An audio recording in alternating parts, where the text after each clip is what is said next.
Hi, I'm Vikash, and with me I have Ankit and Jay. And today, we would like to welcome you all to our talk, Increasing Developer Productivity with Amazon Q Developer Agents. In this talk, we'll first talk about how software development is done today. Then, we'll look at the existing Amazon Q Developer Agents. Then, we'll look into the newly launched Amazon Q Developer Agents, which are /test, /doc, /review. And finally, we'll discuss how to get most out of them. This is a happy developer. Software engineering is fun. We get to solve hard problems, create great solutions, and make our customers happy. Until it's not. We have often heard things like, I'm new, what does this code do? Or, adding unit tests, sure, is time consuming. Or my favorite, the classic, it works on my machine. Or even, I'm waiting hours for this code review. Or, this documentation is stale. I don't know whether to trust it. And that is where Amazon Q Developer Agents come into play. You may ask, what is an Amazon Q Developer Agent?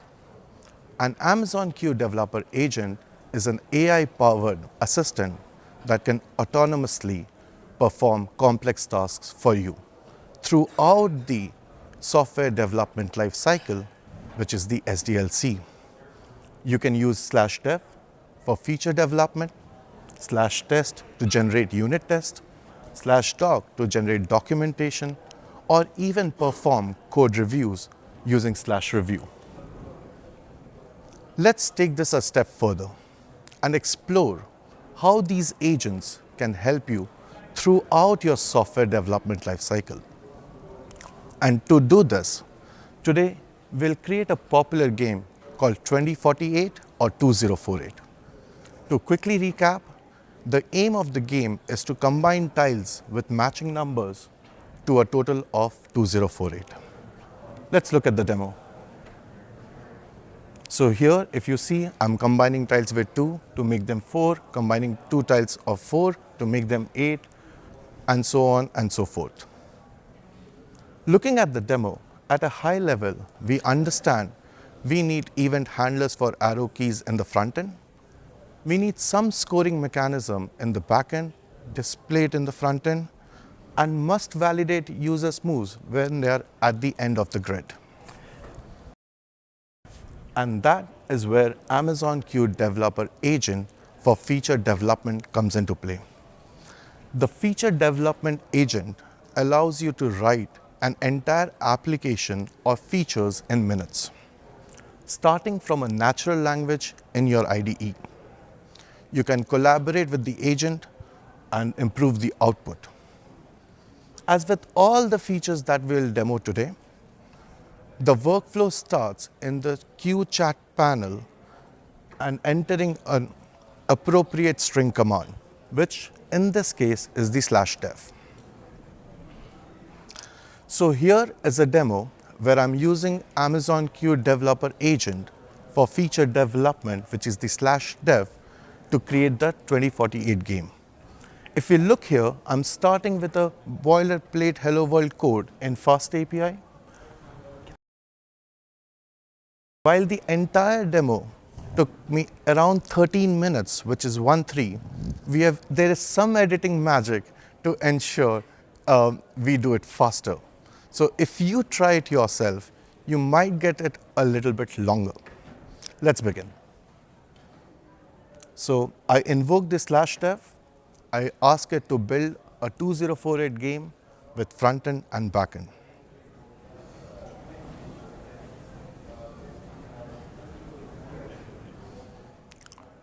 As we see here, it quickly starts analyzing the entire code base. And as we go through the process, the Amazon Q Developer Agent continuously shares the updates with the developer.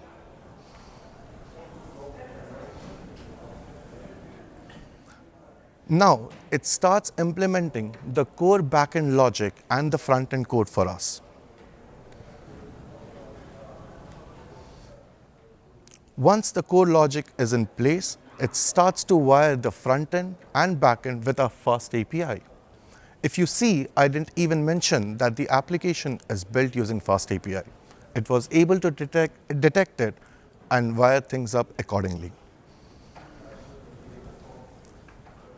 Now, the agent has started validating the code in smaller chunks, similar to what we as software engineers do. This is done to avoid errors.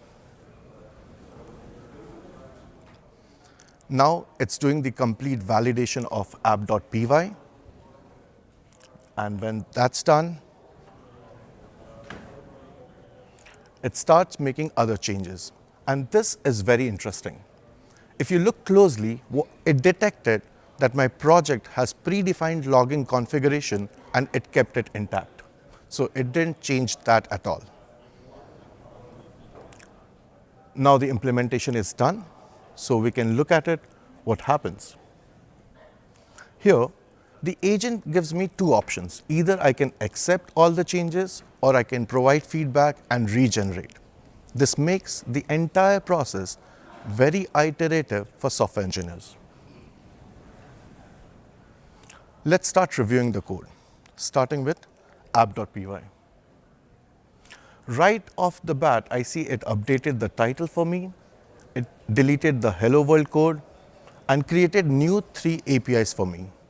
One is a post API endpoint to start a new game. One is a post API endpoint to validate the moves that a user makes in the game. And the third is a get API endpoint to get the game state from the game ID. One thing which is particularly interesting is, in the entire code, it uses typings, which makes it very secure. Moving to HTML, here we see that it includes CSS animations, it uses best practices, the code is very modular, uses async await for my API calls, and has necessary error handling. I also see that it has colors, different colors for my different tiles as we go in the game. Great. Let's move to game.py. Here, the agent created a new class ground up only for this game engine. It includes typings, docstrings for all the methods, and validate users' moves. It largely looks correct to me, so let's go ahead and accept it. Now, once the code is accepted, let's try to run it by running our backend and frontend. As they say, if your code runs the first time, then there's a bug. And that's exactly what happens to me. I try running the code, it didn't work the first time. And I figure out it's missing cause headers. So I add my origin, as I'm doing here.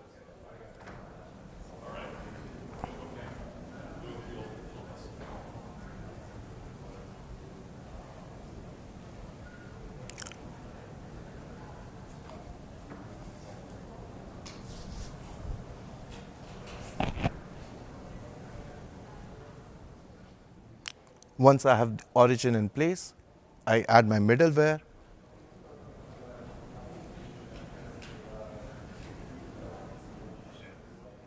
And now I do the necessary imports. Let's try again. And finally, we have a working game. Now, I would like to invite Ankit on stage to talk about unit test generation. Nice. Hey folks, I'm Ankit. I'll talk to you about unit test generation. So we'll use the same application that Vikash built, the 2048 app, and we've written the application code. Okay, we fixed a few things, it's working. Now's the fun part, unit tests. Show of hands, who wishes they would never have to write unit tests again? Oh, okay, people like writing unit tests. So what we're gonna do here is, for everyone who doesn't ever wanna do this, I'll show you what we've built. A few things that you might think about. right? I've got to submit my PR, but I haven't had time to write tests yet. I need to add more tests. Maybe I haven't reached my test coverage. And maybe you just don't have time to actually write the rest of the tests that you need to. So to help with this, we built the Amazon Q developer agent for unit tests, which is meant to help you automate the process of identifying tests, mocking and stubbing, and generating the tests themselves and inserting them into your project.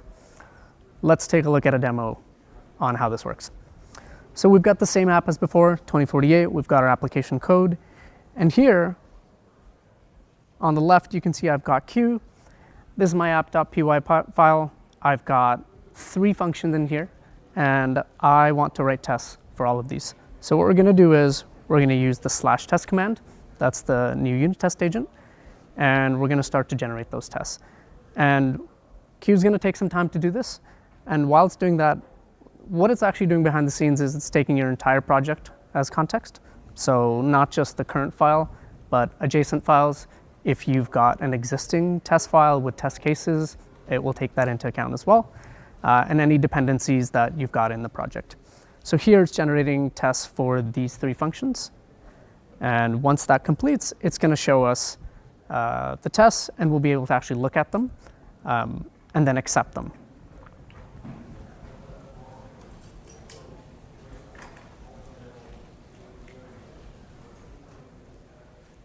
Okay, it's almost done.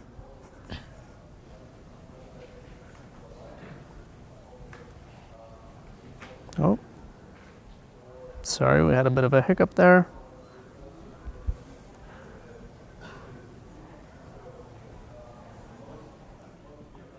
Okay, so the next case is I'm actually going to check for null inputs for one of these functions here. And so what it's going to do is it's going to take a look at this function, getGameState, and it's going to generate some unit tests for that. And here you're able to specify specific conditions that you want to test. In the previous one, we just asked, and Q will generate. It'll take a look at positive and negative test cases. But here you can see in the diff, I actually asked for, hey, what happens if there's a null input? Can you actually check for those? And it will indeed check for that. You can test for common branch conditions that you'd like, or you can generate for the entire file. Okay, so that's unit tests. Once you've done test generation, you've also got to do some kind of code review. This comes with its own challenges.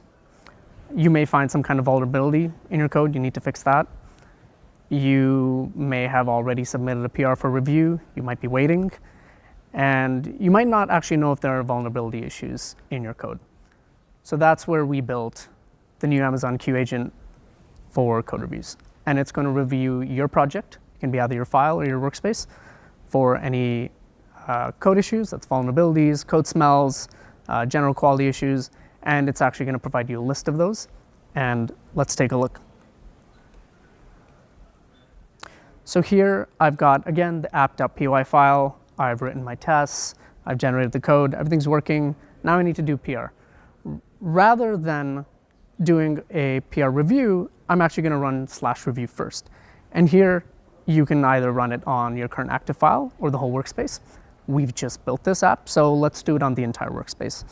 And again, Q is going to look at the entire project as context. It's reviewing all that code, and it's going to take a look and see if there are any issues, and it's going to highlight those for us. After highlighting them, it's going to give us a list of the critical and high severity issues. Those are open by default, and we can actually take actions on them, and you'll see that quite soon. And so this helps you save time so that when you actually submit your PR or your change request for a review, you've already addressed some of the more common findings and issues. And here you can see Q's found a few critical, high, and medium issues. It's going to open some of those for us. You can see here the code issues panel on the left. And we can take a look at each of these. We can fix all of these. We're going to take a look at one single one. So we've got this package vulnerability. Let's look at how to actually fix that. So in addition to identifying these, you can actually generate a fix. And that's where this is really powerful. So we've got this package vulnerability right here, and Q provides some detail. We can look at it. We can actually ask Q to explain a little bit more if we want to learn, and we've got the CWE link. But here, we can also ask Q to generate that fix for us, and we can apply that fix directly. We can go through every single one of the issues that Q's identified for us and do the exact same thing. So in this case, you can see in the description it says that the version of Python I've got has a vulnerability, and it's debated if it's actually true or not. So one option we have is we could actually have ignored this issue if we'd like. I wanted to fix it, and so here the fix is relatively simple. It's going to suggest, hey, just change the minimum version, and then we can actually go and make sure we update that in our dependencies. And from there, we can accept that, and there you go. We can go back to the Q issues panel, and you can see that issue is gone, and we can actually go through each of these issues one by one, look at them, decide if we want to ignore them, fix them, and generate the fix and accept that fix for them. And as you update your code, you can continue running a scan from /review and continue to do those fixes right before you submit your PRs. And I'm going to pass it off here to Jay to talk about the next fun thing that developers love doing, which is updating and writing documentation.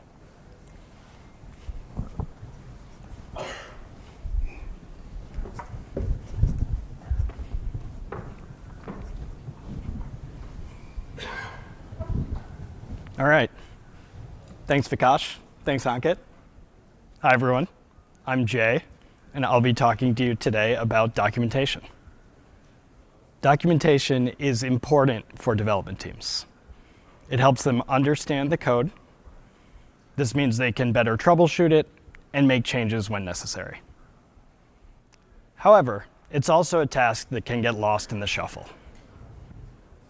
Consider an engineering team working to deliver a feature, maybe for an event like re:Invent. They're working long hours, they're a little stressed out just to deliver the feature. They probably haven't had time to complete the documentation, maybe haven't worked on it at all. They might think, well, our whole team knows how this works, so they might say, it's fine for now, or we'll do it later. Well, we all know that later never comes.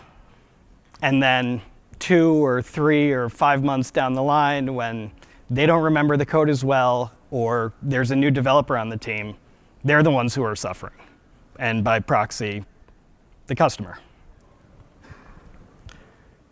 And that is why we built the Amazon Q Developer Agent for documentation. This agent allows you to create or update READMEs based on your source code repository.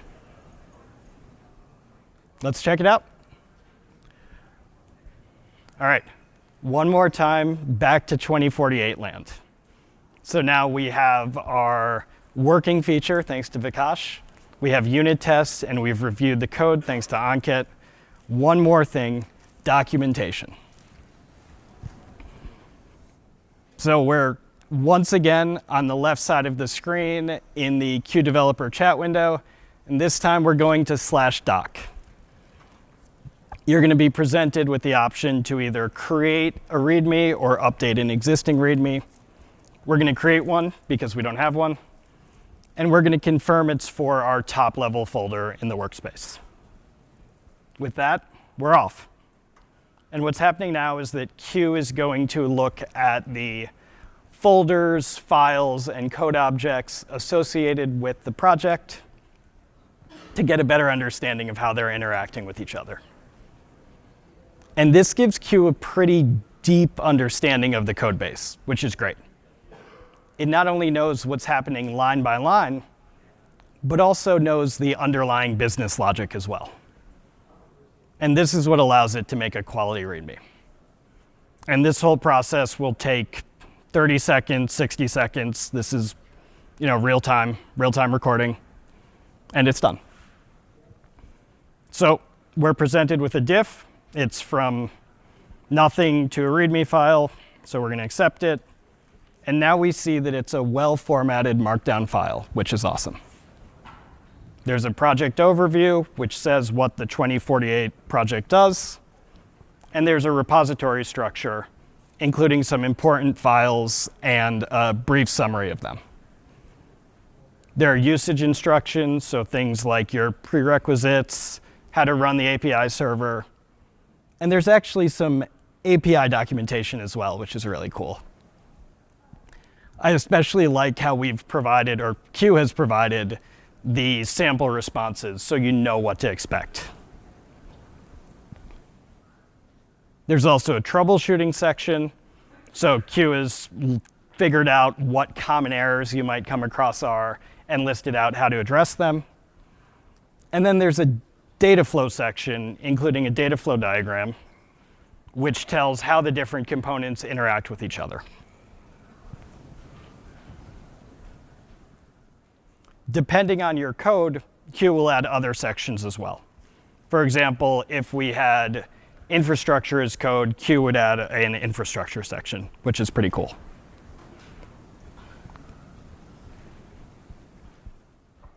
All right, so pausing for just a second, I find this to be really awesome. This would have taken me or whoever worked on it a long time to come up with this README, and instead it's most of the way there in a matter of minutes. And what's great is that you don't need to stop there. You can actually make updates to your README as well, or have Q make updates on your behalf. So looking back at our README, one thing I noticed is that there weren't actually instructions on how to play the game. So how to use the 2048 front end. So let's ask Q to add that. We're back in /doc again, and this time we're going to select update in existing README, and we're going to ask Q to make a specific change because we know the change we're making. Confirming the folder, and then we're going to type in what we want. So we'll ask Q in this case, provide instructions for how to run the front end locally. I'm not going to make you wait again for this. But as we can see, it's added a section in usage which says how to run the front end.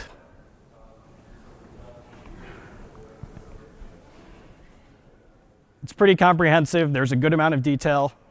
I really like at the bottom there, it's actually called out to make sure the back end is running as well. That's a mistake I could see myself making, so I think that's awesome.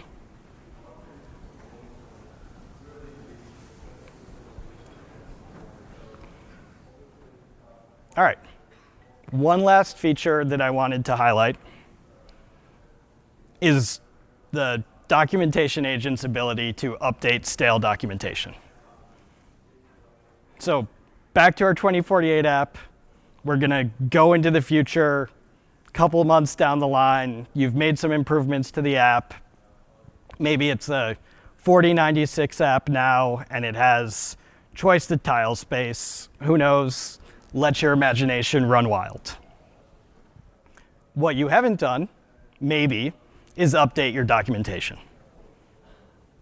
And the awesome thing is, Q can do that for you as well via /doc.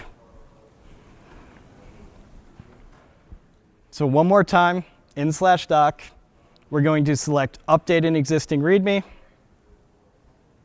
And this time, we're selecting Update README with recent code changes. And what that's going to do is that will take a look at your code as it is today, and it will take a look at your README, and it will analyze the code once again. And if there are additions that need to be made or modifications that need to be made to the README, Q will do that. I'm not going to show you the output here because we've seen a lot of diffs and a lot of READMEs, but you get the idea.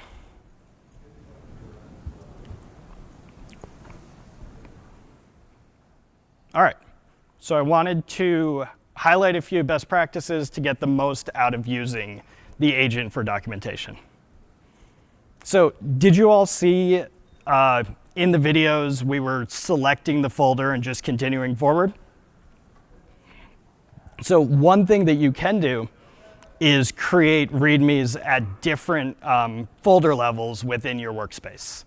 So if you have a mono repo or a really big project and you do that top level README, it's going to be fairly vanilla, fairly basic. If you want more detail, you can choose a folder level README. So I would recommend you check that out. Second, definitely ask for changes and updates. So in our example, we asked Q to add more information about the front end. Now, remember, when we generate this README, we're creating a knowledge graph, we're getting really deep into how these different code objects interact with each other. So Q has a vast understanding of the project. And what that means is that beyond the README we've generated, it can produce a lot. So, if there are other things you want to add, ask Q to add that. And tell us if you do anything cool. All right, and then finally, validate. So we've found the READMEs generated by the documentation agent to be high quality, but as with everything involving an LLM on the back end, it's not necessarily going to be 100% accurate. So best practice for all of these is to certainly take a look at it, trust but validate.